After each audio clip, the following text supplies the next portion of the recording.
예, 정청래입니다. 대한민국은 법치국가 맞습니까? 예, 맞습니다.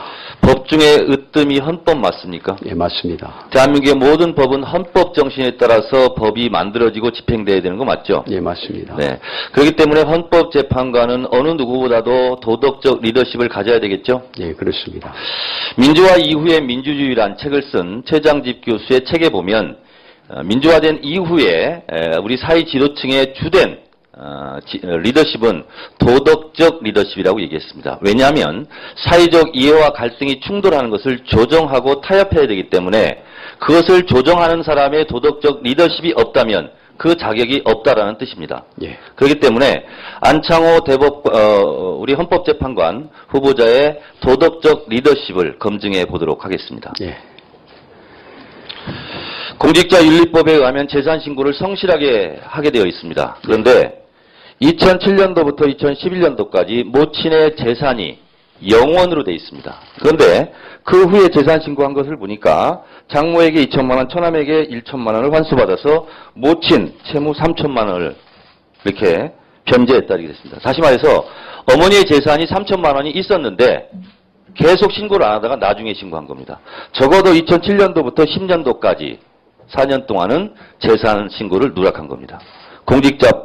공직자윤리법 위반 아닙니까?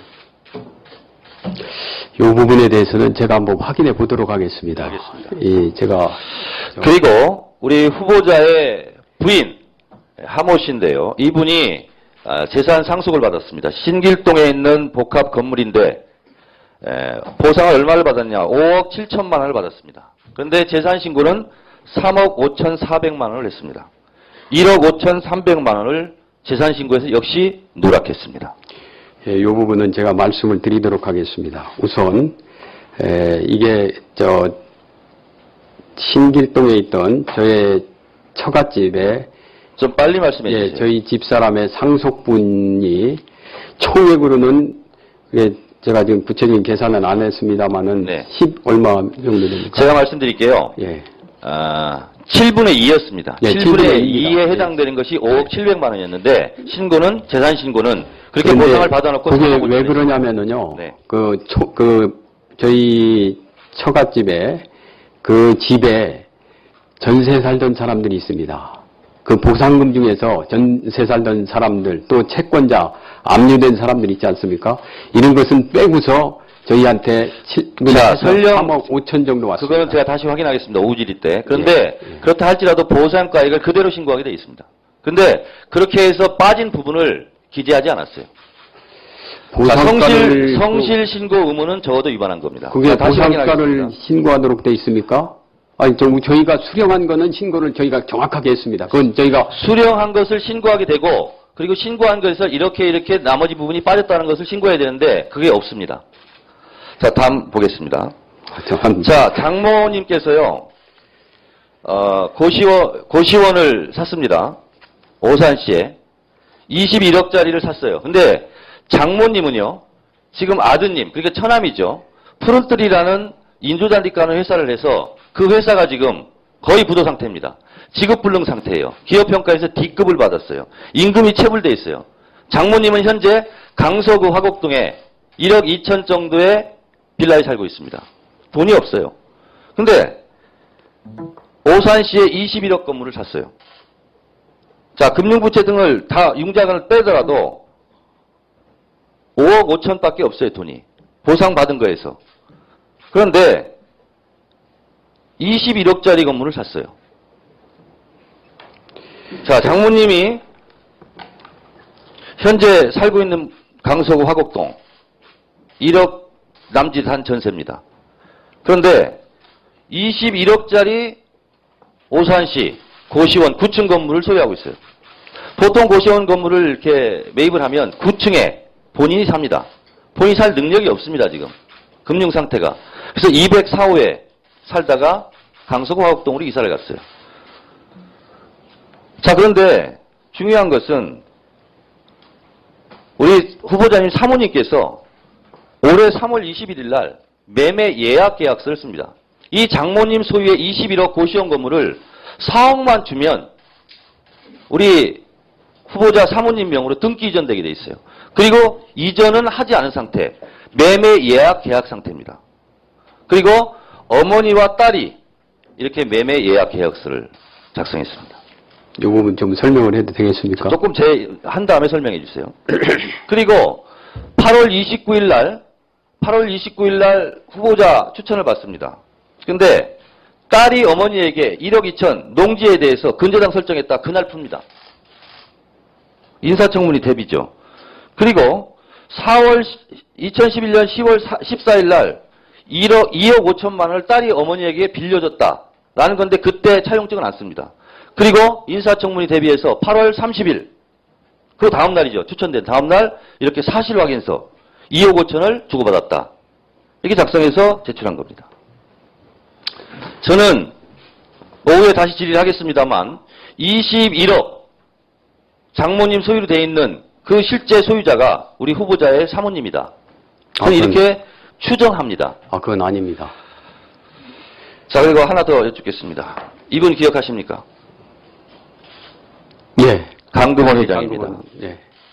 이분이 2009년 VK 이철상 게이트 때 노무현 대통령 측근 관련 비자금 수사 정치자금법 위반으로 안희정 충남지사와 강금원 회장을 강도롭게 수사했습니다. 그런데 기소된 것은 특가법상 배임 횡령이었습니다. 차량에 있는 약까지 압수해 갔습니다. 이분은 뇌종양 판정을 받았습니다. 대전지검장으로서 이 수사를 지휘할 때 이분이 병보석을 신청했습니다. 검찰의 반대로 풀려나지 못했습니다. 제때 치료를 받지 못했습니다.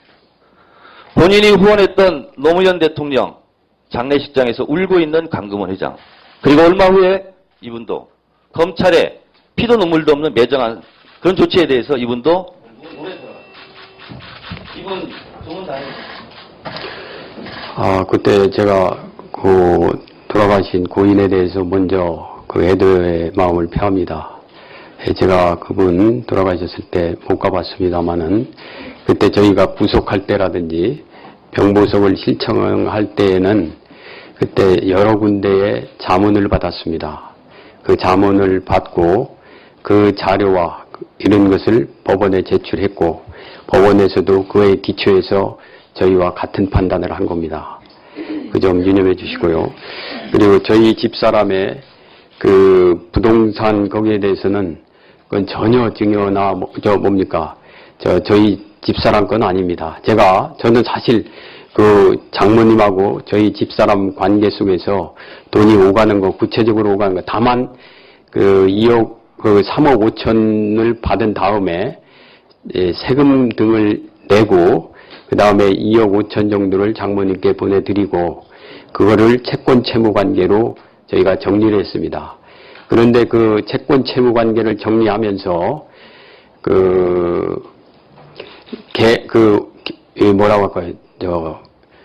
이 채권 채무 그 계약서를 쓰지를 않았습니다. 엄마와 딸 사이의 관계였기 때문에 그 부분에 대해서 저희가 이 2,001억은 근저당까지 설정하는 그런 딸이었어요. 어머니한테. 그거는 사실 이 모든 가등기나 그 저당권은 저희 장모님께서 주도적으로 하신 거고 저도 그 부분은 잘 모르고 있습니다. 자, 후보자님, 아마 정청래 의원께서 질의하신 내용이 여러 개가 있는데 지금 답변으로 보면 시간 제약 때문에 잘 답변을 못하시고 또 파악도 못한 부분이 있을 겁니다. 그래서 오후에 파악을 정확히 하셔서 다시 해명해 주시기 바랍니다. 예. 네. 후보자님, 자식을 사랑하는 엄마와 아버지의 그런 모정과 부정을 저는 부정하고 싶지는 않습니다. 그리고 당연합니다. 그러함에도 불구하고 공직자로서는 부정이기 이전에 공익인으로서 그리고 공무원으로서 지켜야 될 도리가 있다 생각합니다. 대한민국 국민들은 배고파서도 힘들지만 배 아픈 것이 더 힘듭니다. 그것이 바로 특혜입니다. 아드님 44일간 몰아서 휴가를 받았습니다. 일반인이었더라도 가능하다고 생각하십니까? 당연히 가능합니다. 네, 좋습니다. 22박 23일 연속으로 거의 한 달 휴가를 일반인도 쓸 수 있을까요? 그렇게 된 게 아니라요. 아니니까 예. 묻는 말에만 대답하세요. 가능하다고 생각하십니까? 일반인도? 21박인데요. 제가 어제 제 아들이 2차 시험을 끝나고서 작년에 2차 시험을 합격한 사람을 만나고 간 사실이 있었습니다. 예. 그때 그 사람에 대해서 그러니까 가능하다는 얘기죠? 예, 그 사람은 오히려 23박 아니 가능하다는 얘기죠. 그 얘기만 하세요. 가능합니다. 가능합니다. 자, 2011년에 4박 5일을 썼습니다. 그러면 2012년에 40일을 쓴 거죠? 예. 이게 국방부 저에게 제출한 자료입니다. 예. 여기에는 40일로 써 있지 않고 휴가 기간은 15일로 써 있습니다. 뭐가요? 아드님 복무 기록입니다. 그거는 저는 모르겠습니다. 모르겠습니까? 예. 국방부에서 그러면 잘못 기재한 겁니까? 그거는 저로서는 알 수 없는 겁니다. 네. 분명히 2012년에 40일 휴가를 받은 거 맞죠? 맞죠? 그렇게 될 것 같습니다. 아니, 그렇게 될 것 같은 게 그런 거 맞죠? 맞을 것 같습니다. 네. 국방부 자료에는 15일만 휴가 기록이 남아 있습니다. 그게 포상 휴가가 빠진 거 아닙니까? 자, 여기 보면요. 복무 기록이 다 나와 있고요. 예. 그냥 휴가 기록 통째로 다 나와 있습니다. 저는 나중에 그거는 예. 빨리 해명해 주시기 바랍니다. 자, 그리고 후보자께서 아까 사업자리로 어떻게 21억짜리 건물을 살 수 있느냐 그랬더니 그 고시원이 보증금이 8억이라고 답변하셨죠.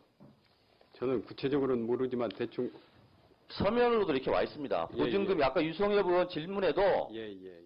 융자금은 8억 예. 그리고 보증금 8억 이렇게 대답을 분명히 하셨죠. 예. 그 정도 된다고 했습니다. 청문회 과정에서 위증을 하면 그것이 밝혀지면 후보자의 처지가 어떻게 되는지 아시죠? 예, 이건 너무나 제가 우선 구체적으로는 모르지만 장모께서 이렇게 얘기를 했기 때문에 그러니까 위증이 밝혀지면 어떻게 아, 되시는지 아시죠? 당연히 처벌을 받아야 합니다. 그러면 자진 사퇴하시겠습니까? 당연히 합니다. 네, 알겠습니다. 예. 제가 또 점심 때 조사했습니다. 예. 그 고시원 건물에 예. 임대 보증금은 8억이 아니라 예. 30개는 방이 10개 있는데 500에 30, 37개는 예. 그리고 보증금 300에 32만 원 월세로 예. 전세 보증금이 많지 않습니다. 예. 월세가 큰거 많지 있지 않습니다. 그래서 토탈 예. 1억 8천만 원입니다. 아닐 겁니다. 이거 한번 자, 확인 좀 확인해 해주시죠. 보시죠. 예. 1억 8천입니다. 예. 나머지 돈은 오간 데가 없습니다. 아마 그거는 위원님께서 잘못하시는 걸 겁니다. 저도 거기가 어디 있는지 저는 제가 예. 잘못 알면 예. 알고 지금 말씀드리면 예. 제가 사과를 드리겠습니다. 예. 만약에 제 말이 맞으면 예. 사퇴하시겠습니까? 그거는 저로서는 정말 가보지도 않고 그래서 아니 근데- 분명히 지금 약속을 하세요. 예. 제가 틀렸으면 제가 사과드리겠습니다. 제가 잘못 알았다고. 사퇴까지는 아니어도 정말 사과를 하겠습니다. 아니 왜 그러냐면은요. 제가 그 사람들하고 계약한 바는 없습니다. 제 추론은요. 예. 장모님께서는 지금 거의 파산 상태입니다. 맞습니다. 고시원에 예. 5평짜리에서 사셨어요. 예. 좀 그래서 예. 따님께서 후보자의 부인께서 예. 너무 딱하니까 예. 1억 2천 전세를 마련해 준 겁니다. 그분은 금융 그건 제로고요. 아닙니다. 그리고 농지 있는 거요. 예. 지금 서울보증보험 2억 8천도 가압류된 상태고 예. 농지도 지금 다 저당 잡혔어요. 예. 재산이 0원입니다. 그게요. 자, 제가 한 그래서 말씀만 저는- 드리겠습니다. 아니 제가 작년 보상금이 제가 말할 시간이니까 드릴게요. 그래서 저는 그 고시원 건물이 실소유주는 부인 거다. 이렇게 저는 추론을 하고 있는 겁니다. 그렇기 때문에 후보자 추천을 29일 날 받고 29일 날 당일 1억 5천, 1억 2천 전세금 마련해 준 돈을 위해서 근저당 잡힌 1억 5천을 근저당을 해제합니다. 8월 29일 날 당일 날. 그리고 8월 30일 돈의 출처를 추궁할 것으로 예상하고 8월 30일 삑 하고 이렇게 사실 확인서 하나를 작성해 놓고 이거를 지금 자료로 제출했습니다. 정 의원님께 한 누가 뭐라고 해도 위원장님 후보자 경고 좀 주세요. 잠깐 이 시간 빼주세요. 불쾌하다는 부분에 대해서 사과하신 부분에 대해서는 남자답게 쿨하게 제가 받아들이겠습니다. 네, 감사합니다. 다음부터는 그렇게 하지 마십시오. 예, 제가 처음이고 그래서 아까 말씀드린 대로 전세보증, 고시원 전세보증금이 8억이다. 예, 제가 다시 확인했습니다. 이 건물을 계약한 H부동산에서 직접 제가 증언을 청취한 겁니다. 그렇습니까? 네. 1억 8천만 원에 불과합니다. 그리고 주장하신 대로 8억이 보증금이라면 방 하나당 전세보증금 2천만 원에 얼마씩 받겠다는 겁니까? 그리고 이 지역은 전세보증금이 없습니다. 아니, 다 월세로 했습니다. 그래서 아까 말씀드린 대로 다시 한번 확인해 주시기 예, 바랍니다. 그렇게 하겠습니다. 그리고 지금도 해명을 못 하시는데 21억짜리 고시원을 4억에 따님께서 어머니에게 이렇게 매매 예약 계약서를 쓴 부분, 이 돈의 출처에 대해서는 아직도 해명이 안 되고 있습니다. 이 부분에 대해서 3차 질의 때 다시 한번 답변을 듣도록 하겠습니다. 예, 방금 네, 제가 답변해 드리겠습니다. 네네, 답변하시죠. 그 2억 5천을 저희가 장모님께 그 보상금으로 받은 것을 대여한 그 돈을 말하는 것 같습니다. 그 4억 원은 전혀 오가고 그런 건 아닙니다. 2억 5천을 그 장모님께 대여해 드린 것은 사실입니다. 해주세요. 다윗왕이 예. 금은세공을 불렀습니다. 예. 내가 전쟁에 이길 때마다 교만하지 않도록 반지에다가 글귀를 하나 써달라. 예.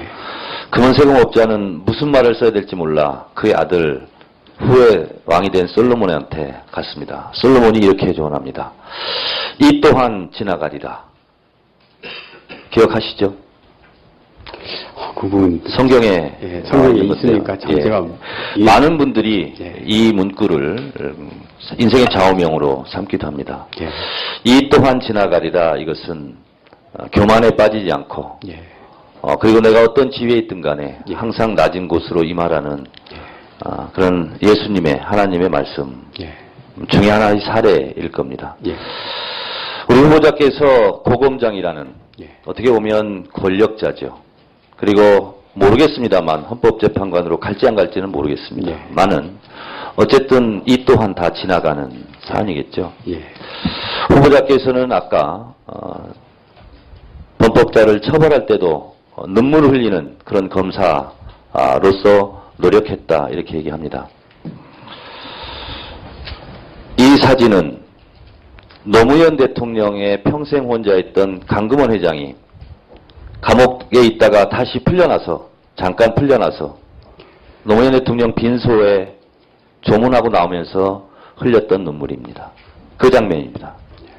그런데 우리 안창호 고검장께서 대전지검장 시절 때 그 강금원 피의자겠죠. 이미 뇌종양을 앓고 있었고 그리고 치료를 위해서 병보석을 신청했는데 반대하셨습니다. 피의자를 처벌할 때 눈물 흘리고자 했던 것에는 예외였습니다. 그리고 올해 8월 2일 날 운명을 달리했습니다. 많은 사람들이 그렇게 얘기합니다. 제때 치료를 받았다면 살 수도 있었을 텐데 저는 법은 도덕의 양심의 최소한이라고 저도 배웠습니다. 최소한의 눈물과 양심과 상식이 없이 가혹하게 병마와 구속상태로 싸웠던 강금원 회장을 이 순간 한번 생각해 보시기 바라겠습니다. 후보자께서는 그렇게 말씀하십니다. 신길동 보상금 17억 7천 중에서 부채 5억 3천을 빼고 그리고 나눠 가졌다. 그런데 이 부채는 우리 사모님 부채가 아니라 장모님 부채입니다. 그러면 7분의 1을 나눠 갖고 나머지 7분의 5를 받은 것에 해서 장모님이 해결해야 될 부채입니다. 그런데 이것을 그냥 통제해 놓고 나머지 3억 5천을 받았다는 것은 착오에 의한 잘못된 답변으로 저는 생각합니다. 이게 제가 그냥 말씀드리겠습니다. 후보자께서는 아까 답변을 다 하셨기 때문에 제가 드리는 말씀입니다. 우리 아들이 어느 한겨레 신문 보니까 정당하게 4박 45일 휴가를 받아서 나왔다 이렇게 합니다. 그리고 강원도 오지로 갔다 이렇게 얘기합니다. 훈련병들 부대 자대 배치받을 때는 컴퓨터 추첨을 하기 때문에 권력이 개입할 수 없습니다. 그러나 가장 꽃보직은 연대의 연대장 당번병입니다. 이 당번병은 하루 종일 자기 시간을 쓸 수 있습니다.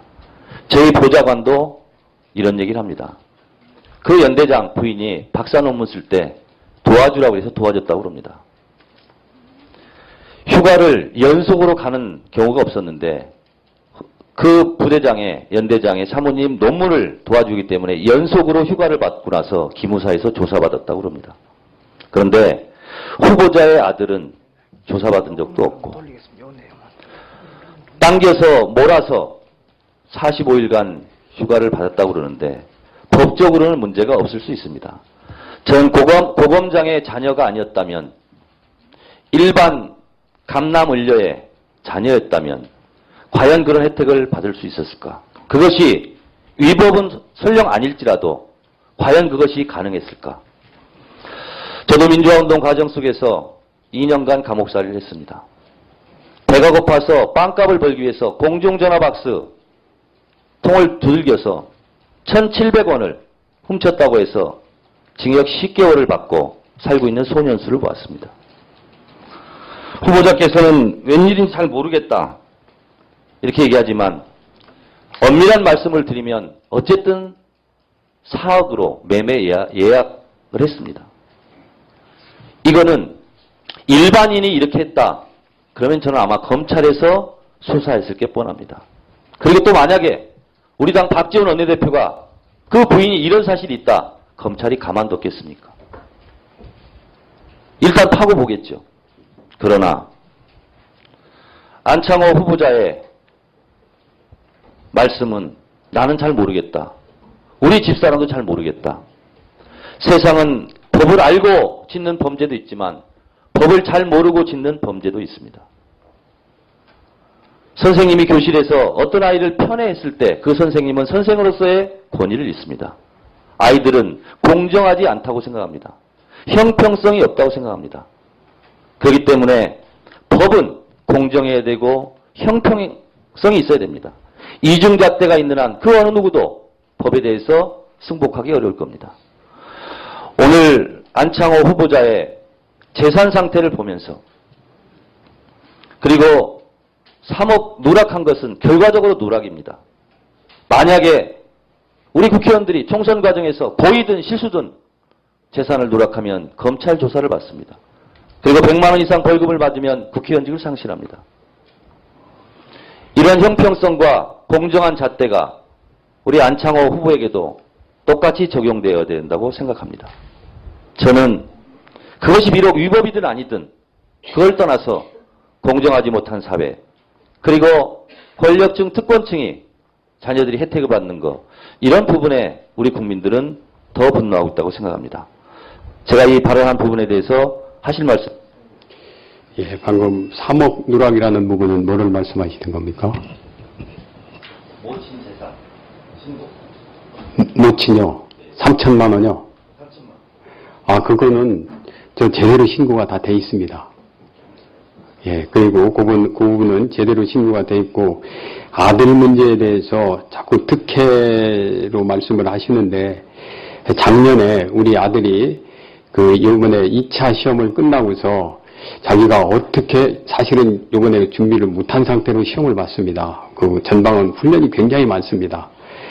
그런 속에서 했기 때문에 자기가 군에 있으면서 합격했던 사람을 만나보겠다고 하고 그 사람을 이렇게 인터넷에 가서 찾아서 만났습니다.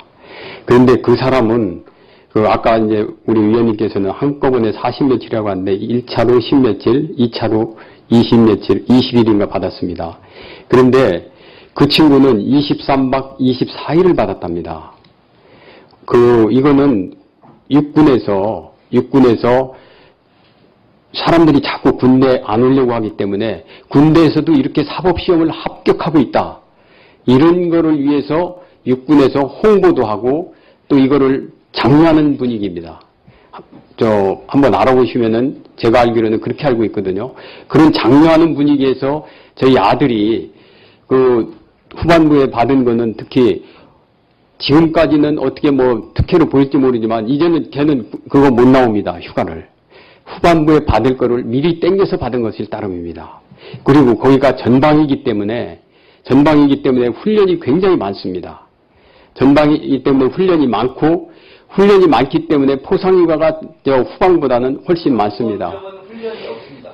당번병도 훈련합니다. 왜 그러냐면은 요새는 연대장이 훈련에 참석을 하십니다. 그리고 아울러 지금 말씀하신 대로 당번병에 대해서 말씀을 드리는데 이건 집에서 근무하는 게 아닙니다. 사무실에서 그 연대장님을 모시고서 근무를 하고 있기 때문에 사람들이 굉장히 많이 왔다 갔다 합니다. 예전에는 뭐 당번병이 그 사무실 당번 이렇게 하는 사람이 어떨지 모르겠습니다만은 저희 아들 같은 경우에 낮에 사람들이 무지무지하게 많이 왔다 갔다 하고 또 그 친구가 왜 어떻게 해서 됐느냐 나이가 많습니다. 거기다 그 정도 학력 되면은 먼저 뽑아가게 돼 있습니다. 아마 위원님께서 군에 이렇게 특히 전방에는 그 정도 학력 되는 사람도 많지 않습니다. 그런 경우에서 당번병으로 가게 된 거지 이게 뭐 어떤 특혜라든지 그건 절대 아닙니다. 제가 이 자리에서 단언코 말씀드릴 수 있습니다. 예, 그리고 아까 그 매매 예약에 대해서 말씀을 드리는데 그 매매 예약 부분은 사실 저희가 몰랐습니다. 향후에 그 부분에 대해서 만약에 우리 뒤에 그 가처분이나 한 분들이 협의를 해서 그분들에게 정말 손해가 되지 않도록 그렇게 하겠습니다. 이건 제가 이 자리에서 우리 위원님께 그렇게 말씀을 드립니다. 독실한 크리스찬이죠? 뭐 부끄럽습니다. 예, 저도 뭐 별로 믿음이 뭐 강하지는 않지만 저도 교회 집사입니다. 예. 하늘 아래 죄를 짓고 다 삽니다. 크든 작든. 그래서 우리 모두는 다 죄인이라고 그렇게도 얘기합니다. 예. 그리고 모든 사람들이 죄를 짓지 않고 아름답게 깨끗하게 완전 무결하게 살고 싶어 하고 지은 죄를 회개하기도 합니다. 후보자께서도 정말 깨끗하게 완전 무결하게 인생을 살고 싶었겠지요. 근데 누구나 다 알게 모르게 죄를 짓듯이 다 흠이 있습니다. 예. 제가 그 흠에 대해서 오늘 몇 가지를 지적한 겁니다. 예. 나는 하늘 아래 하늘으로 한 점 부끄러움이 없다. 이렇게 살고 싶었지만 그렇지 못한 경우가 많고 저도 뭐 알게 모르게 많은 죄를 지었을 겁니다. 그런 면에서 우리가 검사 시절에 수사하시면서 또 판결에 임하면서 정상 참작이라는 걸 또 합니다. 죄는 지었지만 이런 경우는 용서가 가능하다. 내지는 양형에서 가장 가벼운 이런 검찰 구형도 할 것이고 판사님도 그렇게 판결을 하실 겁니다. 그런 면에서 후보자께서 나는 아무런 죄가 없다. 물론 이런 입장은 오늘 아니시라 저는 그렇게 생각을 합니다. 그런 면에서 저희 청문위원들이 보고서를 어떻게 채택할 건가 하는 부분이 이제 남아있는 과제가 됐습니다. 그런 면에서 저희가 정상 참작을 할 수 있도록 성실하게 자료를 요청드립니다.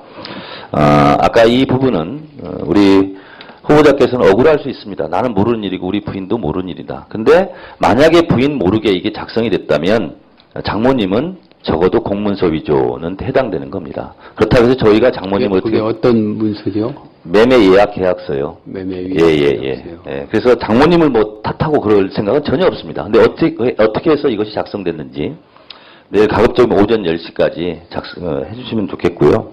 경위를 파악하셔서 매매 예약 계약서입니다. 매매 예약 계약서요. 그리고 이제 2억 5천 이렇게 보통 채무 채권 관계가 있으면 정식으로 이렇게 하고 아마 통장으로 거래를 했을 겁니다. 그래서 통장 거래 내역을 보내주시면 말끔하게 해결될 수 있을 거다 이렇게 생각하고요. 그리고 이제 국방부에서 저희 방에 제출한 이 아드님 군 복무 기록은 저희도 잘 모르겠습니다. 이렇게 돼 있어요. 15일만 휴가를 간 걸로 저희도 알아보겠습니다. 후보께서도 한번 알아봐 주시기 바라고요. 그리고 아까 설명하실 때 신길동 건물을 팔 때, 만약 보상을 받을 때 부채가 있었다. 그걸 까고 나머지를 나눠 가졌다 했는데 그거는 사실이 아닌 것 같습니다. 아, 그건 제가 모르고 은행 부채. 예, 그렇습니다. 그러니까 은행 그것은 부채. 장모님 부채거든요. 예. 그래서 그 부분도 명확하게 서면으로 해주시든 아니면 내일 오전 10시까지 저한테 전화를 주시든 예, 알겠습니다. 저희가 판단을 해야 되니까요. 예. 그렇게 해주셨으면 고맙겠습니다. 아유, 시간이 없는데 시간 개인적으로 조금만 더 주셨으면 좋겠는데 정책을 제가 하나도 못 물어봤어요. 그래서 몇 가지 여쭤보겠습니다. 그냥 짤막짤막하게 답변해 주시면 좋겠습니다. 법무부에서 지금 성폭력범들이 이제 급증하고 이렇게 하다 보니까 3년 전 성범죄자까지 전자팔찌를 소급해서 적용하자. 이게 이제 법무부에서 지금 추진하고 있는데 예. 이게 아직 헌재에서 판단이 없어요. 그러다 보니까 2,000건 재판이 지금 밀려 있거든요. 예. 그래서 이 부분에 대해서 어떻게 생각합니까? 간단하게 대답해 주세요. 소급 적용하는 것에 대해서. 그러니까 결국에는 이 발찌를 예. 보안 처분으로 보느냐, 형벌로 보느냐, 여기에서 그 차이가 있을 것 같습니다. 법무부 의견에 찬성인지 반대인지 그것만 말씀해 주세요. 이걸 보안 처분으로 보면은 소급이 가능하지만 형벌로 보면 불가능합니다. 네, 알겠습니다. 이제 헌재에서 판결을 한 것 중에 대표적인 거 하나가 행정수도 이전에 대해서 관습업법 위반이다 이렇게 했는데 그 부분에 대해서는 본인은 찬성 입장입니까? 반대 입장입니까? 행정수도 이전에 대해서 관습업법에 어긋난다, 위헌이다 이렇게 판정을 했었잖아요. 예. 그거에 대해서는 생각 안 해보셨어요 혹시? 예, 많이는 안 해봤습니다. 안 해봤습니까? 또 하나는요. 사학법에 대해서 지금 새누리당 전신 한나라당에서 위헌이다. 지금 위헌 심판 제청 중인데 이거 지금 심사를 안 하고 있어요. 헌재에서. 예. 말하기 곤란합니까? 이 부분에 대해서는 개방형 이사제라든가 족벌을 규제하는 거라든가 이런 부분이 위헌이다. 이렇게 지금 헌법. 제가 헌재에 그게 계류 중인 건 알고 있지만 구체적으로 왜 이렇게 지체되는지 네, 파악을 알겠습니다. 못했습니다. 네. 인혁당 재판을 가지고 드디어 새누리당 박근혜 후보께서 사과 발언을 오락가락하다 결국은 했습니다. 그러니까 대법원에서 2번의 판결이 있었다라는 건데 최종 판결이 당연히 존중돼야 되겠죠. 예. 예. 어제 그제 김희수 후보자도 그렇게 얘기를 했습니다. 그리고 헌법 정신 잘 아시겠지만 전문에 보면 유구한 역사와 전통에 빛나는 자랑스러운 대한국민은 3.1운동을 건립된 상해 임시정부의 법통과 불의한간 4.19 민주이념을 계승하고 이렇게 시작하고 있지 않습니까? 네. 그렇다면 5.16은 4.16에 반대거든요. 그래서 5.16은 실제로 학교에서 쿠데타로 가르치고 있습니다. 그러니까 박정희 대통령 후에 공이 있죠. 그런 부분은 차치하고 그 순간 5.16의 행위는 실제로 쿠데타가 맞죠. 김희수 재판관도 2개로 나눠서 얘기했어요. 그 행위 자체는 쿠데타가 맞다 이렇게 확인을 했었거든요. 아까도 말씀을 드렸습니다마는 이게 그 당시에 있었던 국가재건 최고회의에 만들었던 그 인신 구속에 관한 임시특례법에 의해서 그게 현재 헌법 소원이 들어온 상태, 위헌법률 심사가 들어온 상태라 그 부분 관련해서 아마 5.16에 대한 평가가, 법적인 평가가 일부 있을 겁니다. 어쨌든 예. 유신헌법에 의해서 취해졌던 긴급조치 1호, 4호, 9호는 위헌 판정을 이미 받았습니다. 헌재에서. 예, 아마 유신헌법도 위헌 판정을 받을 가능성이 많다고 생각하는데 어쨌든 명확하게 답변은 안 하고 계시는군요. 생활기록부 문제 아까 의원님들이 많이 얘기하셨는데요. 저는 이것은 헌법의 기본권 위반이고 그리고 소년법에 나와 있더라고요. 이렇게 하면 안 된다고. 근데 교육부가 훈령으로 지금 하고 있어요. 예. 그래서 이것은 저는 위헌이라고 저는 생각을 합니다. 예. 그러니까 아까 강자가 붙고 하기 때문에 예방 차원에서 이렇게 할 수도 있다 이렇게 말씀을 하신 것 같은데 법리적 해석으로만 보면 이건 위헌이 분명합니다. 예, 이념하도록 하겠습니다.